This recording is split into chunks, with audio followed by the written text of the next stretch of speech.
Good evening. So, it seems as though something has brought you to the campsite of the Orator. Well, as you can see, I've stoked the fire, which means it's time for you to pull up your chair and settle in, because tonight, I have another tale to tell. You know, setting up a trail cam can be a very exciting thing. A motion detecting camera that you put out in the woods near a game trail, and anytime wildlife passes by, the camera captures it. You get beautiful footage of small woodland creatures like raccoons and squirrels, all the way up to large ones like deer, bear, and even wildcats. But what do you do when you go and recover that footage only to discover not only has it not captured any animals, but what it did capture is so haunting, so disturbing, so powerful, that it follows you home.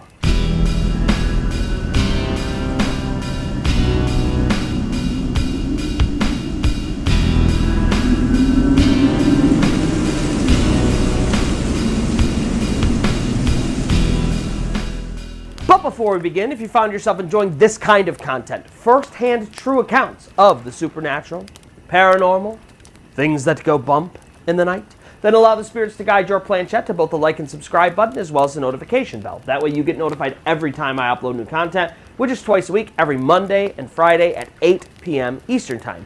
Second, of course, all of my stories are true first-hand accounts of the supernatural and paranormal. Today's story comes from Redditor OZSquatch, and I'll make sure to link their original story below. But if you or anybody you know has a story, and you think, man, that would do so well on his channel, just reach out to me on any of my social media, and we'll find a time to collect your story, and potentially one day feature it here on The Orator. And now, with all of that out of the way, let's get on to today's tale. It is a story that I call Trail Cam. The year is 2024. Oswald lives in Washington State in the United States, and he is an outdoor enthusiast. He's a fisherman, he's a hunter, he loves to do all of these things, but one of his favorite things to do is to take trail cams and place them out in the woods. A trail cam is basically a motion detecting camera, and its purpose is to capture wildlife. Hunters and trackers use these cameras to see the majestic wildlife in the woods, or to see if their bait pile that they set up for their hunt is properly installed and that there's enough wildlife around. And they're really, really cool. They capture all sorts of wildlife in the woods. And for Oz, this is just one of his favorite things to do. And so, in the year of 2024, he goes to the Blue Mountains in the very northwestern tip of Washington State, and he tries to find a great place to place these trail cams. He goes down this road that he knows really well, and there's this great pull-off that he pulls off the road onto, and then he proceeds to follow a couple different trails. These are game trails that like deer and other wildlife have created, out about a mile into the woods. And he's got 3 different trail cameras, and he finds this perfect spot. It's in this beautiful forested area. There's this really well-worn path that he can see that game has created over the last couple of months especially.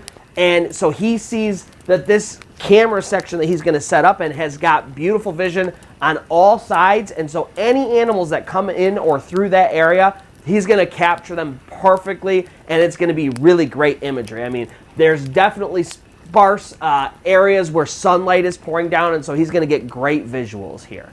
And so he has 3 different cameras, and he sets them up accordingly, and he checks everything out to make sure they're right. Now, he's done this a million times. He's very familiar with this equipment. He knows exactly how to set it up, and he sets all 3 cameras to video mode. It has a couple different modes. It can take pictures, but what he really wants to do is capture video. So how these work is when something runs through the area, it will do a motion detecting, and it'll turn the camera on, and then it will film for the entire time that there's something going on screen, and then it'll turn back off. This allows these cameras to conserve battery, and so you can leave these cameras out there for weeks and weeks and weeks and get all of this great footage. And so that's exactly what he does. Oz sets up these cameras, and then he goes home, and several weeks later, he finally returns to the area. And he goes back to this section where he's got his camera set up, and when he first goes out there, you know, not that he's really paying that much attention, but everything seems exactly as he left it. The cameras are undisturbed in the exact same spot, and the trail still looks well worn and like it has been used, and he's very excited to recover this footage. And so he sits down in the truck, and he takes the first SD card out of the first camera, he puts it in, and he notices there's no data on it whatsoever. There's no video footage of anything the entire time it was out there. And he looks through everything, and everything seems to be correct with the camera. It was on, it was set to video, everything should be right. But it's like for the 3 weeks this camera sat out in the woods, there was no wildlife anywhere. No small animals, no large animals, no birds flew into frame, nothing disturbed this thing at all. So that's really, really, really odd. It makes literally no sense. It's in the middle of the woods. Certainly wildlife passed by, especially when he put it right next to a well-worn trail. For sure, deer and other game had to have passed through there. But maybe it was just a really weird, bad angle. And so he takes the SD card out, he grabs the second one, he does the same thing, and once again, this second camera has captured nothing at all. No pictures, no videos, nothing.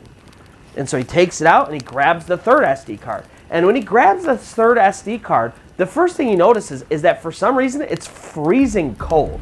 The other two were normal temperature. It's not cold out. It doesn't make any sense that this thing would be cold, but as soon as he grabs it, it's just weird. But he inserts it in and it pulls up the data. And as he's looking at this data, he's very confused because there's no video on this at all, but for some reason, even though it was not set to this, it took 4 pictures. And so naturally, Oz wants to see what is on these pictures. And so he clicks on them. The very first picture is just a picture of the forest where he set up this camera. It's completely undisturbed. There's nothing in the image. Now, even when it's set on picture mode, it's supposed to be motion activated. So if it took a picture, theoretically, there should be something in the frame, but there's nothing. He's looking for quite a while to see if maybe something small disturbed it, but it's a very clear image of the forest, and there's just nothing there. And so he clicks on the second image, and this is where everything changes. For some reason, in the middle of this second image, there's a woman. She's standing right in the middle of the frame. She's looking away from the camera, and you can't really see her face. Her hair is covering it, and it's sort of shadowed over her eyes, and so you can't really make out her face. But she's wearing this white, long dress, and it's very tattered, and it looks like it definitely needs mending. And in her arms, she's holding what looks like a really old, kind of historical-looking doll. And it's very, of course, disturbing and creepy for a bunch of different reasons. The most obvious of which is that Oz, when he set up these cameras, he was not anywhere near civilization. He's up in this mountain trail, way away from everybody. Nobody saw him go out there. Nobody was parked near him. And not only that, but he walked a mile into the woods. Nobody else was out there. And so he's just looking at this image thinking, how would this woman have even come across these cameras? And even so, what is she doing? She's not dressed to be in the woods. She's in this dress. She looks unkempt. What is with that? The whole vibe is just terrifying. And how did these other two cameras not capture her? And why did this one capture a picture instead of video? And so it's very disturbing to him, but he clicks on the next image, and now this woman has turned from facing away from the camera to facing dead on, looking right in the lens of the camera. And her eyes look dead and disturbing, and she's holding this doll at her chest. And she looks like very still. Like obviously these are pretty high quality cameras, but you can tell in an image if something is moving or kind of what it's doing. In this picture, it's very clear that it's almost like she's standing still for the picture, waiting for this picture. And then the fourth and final image is blank again. She's just gone. Now, how these cameras are supposed to be set up is as she's moving, it's supposed to take more and more pictures. But it's like she's there, and then suddenly she's gone, and the camera didn't detect any movement at all. Naturally, this is extremely disturbing to Oswald. None of this makes any sense whatsoever. And so he thinks, you know what, it's still early enough in the day. Let me go back out there and see if I can, find any kind of evidence that this woman was there. And so he grabs all this stuff, he goes back out into that area, and he's just looking around for things like footprints or anything that was disturbed in the area. And he spends quite a bit of time in this area, and the section that he set up in, it is very soft undergrowth, lots of dirt and sand and places where you can definitely tell where feet were placed. He sees all of his footprints while he was out there, but try as he might, he can't see any other footprints. It doesn't appear that anything else was out there at all. There's no evidence for it. And remember, Oswald, he's an avid outdoorsman. He knows how to track and hunt game. He knows what to look for, what trail signs actually look like. And there's just nothing. And so as creepy and weird and unexplainable as this is, all he's left to do is just sort of pack up and go home.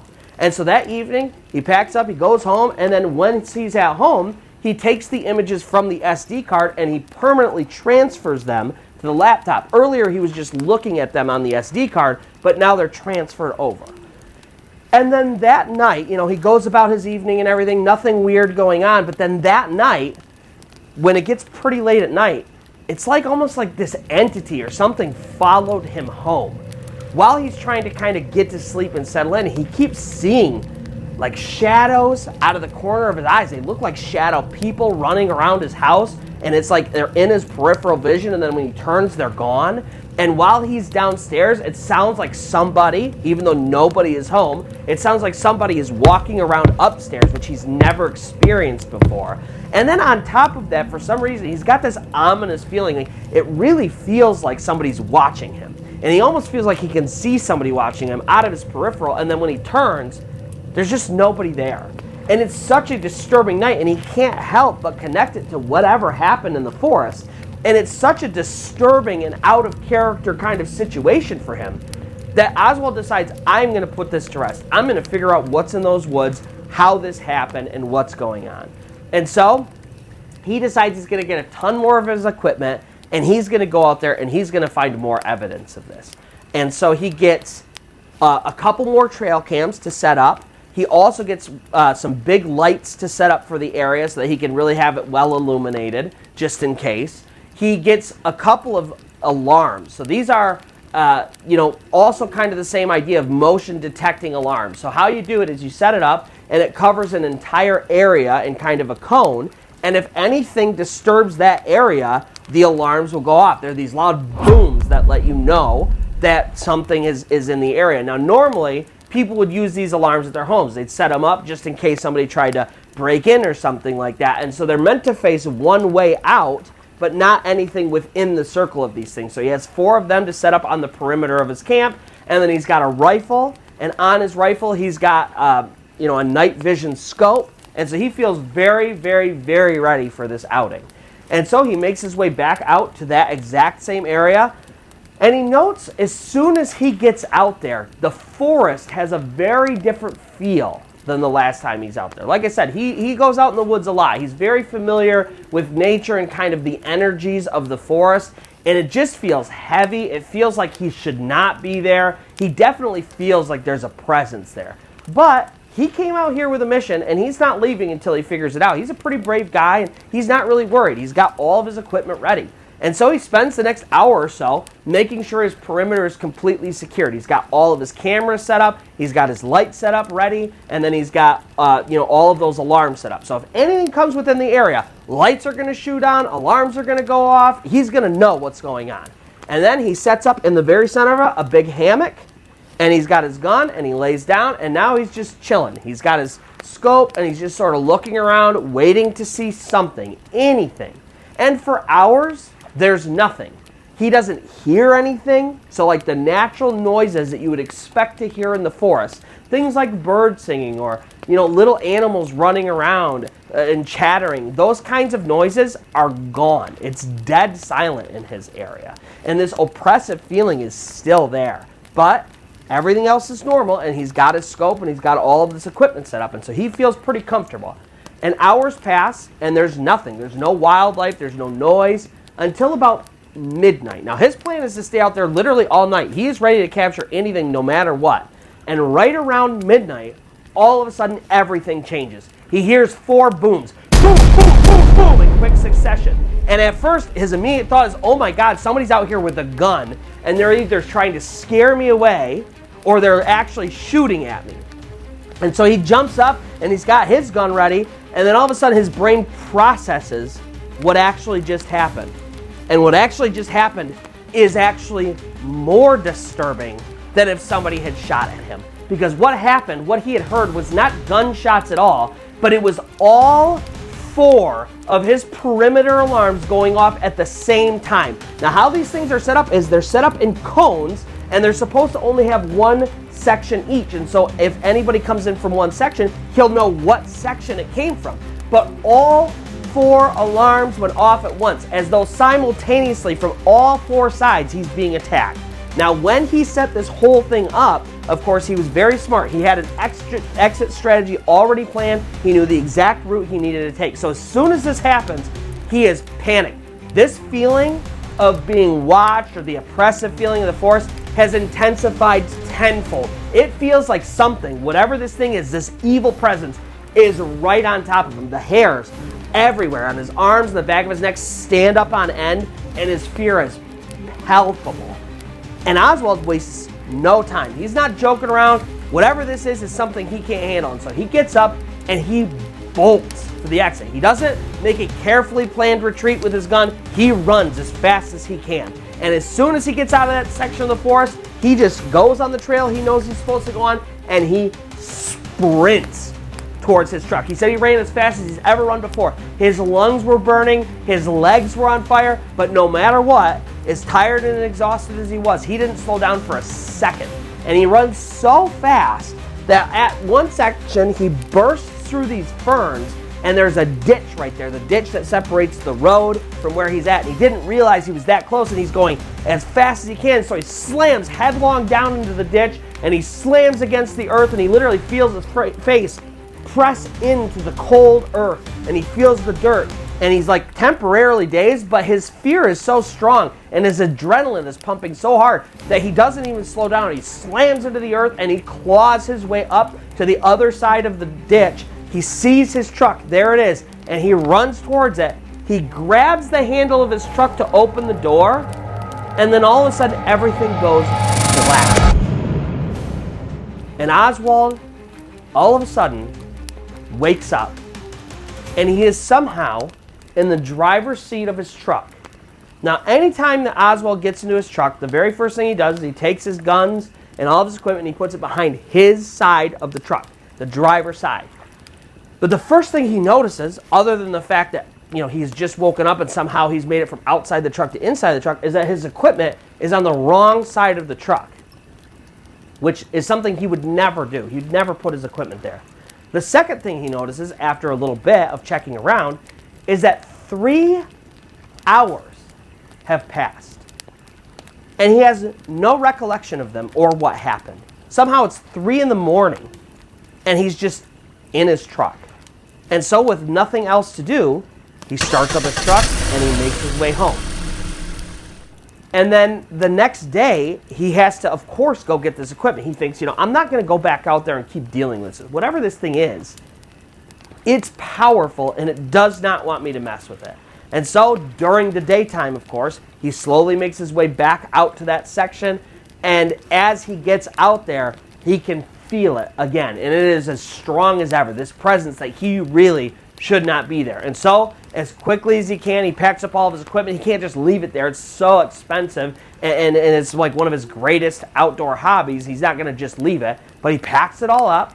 He takes it back to his truck, and he goes home. Now, at some point over those last couple days, he had talked to one of his friends, and his friend was really interested in the images. And even though Oswald told him, like, dude, I downloaded these things, and it was really, weird stuff happened. You really shouldn't look at them. His friend insisted that he wanted to see them. So Oswald mailed his friend all of those pictures, sent them in an email to his friend, and then he deleted all of that stuff off of all of his equipment, off the SD card, off of his laptop, and then that was it. After that, he said, this spirit, whatever this thing was, it just disappeared. It stopped showing up in his home, and he, of course, never went back out into that section of the Blue Mountains of Washington ever again. And so that's going to do it for today's story. If you found yourself enjoying this or any of the other stories on my channel, first-hand true accounts of the supernatural, paranormal, things that go bump in the night, then allow the spirits to guide your play and chat to both the like and subscribe button as well as the notification bell. That way you get notified every time I upload new content, which is twice a week, every Monday and Friday at 8 p.m. Eastern Time. Second, of course, all of my stories are true first-hand accounts of the supernatural and paranormal. So if you or anybody you know has a story and you think it would fit well on my channel, just reach out to me on any of my social media and we'll find a time to collect your story and potentially feature it one day here on the Orator. And so until next time, where you'll see that the fire is stoked, you'll pull up your chair and settle in, and I will have another tale to tell.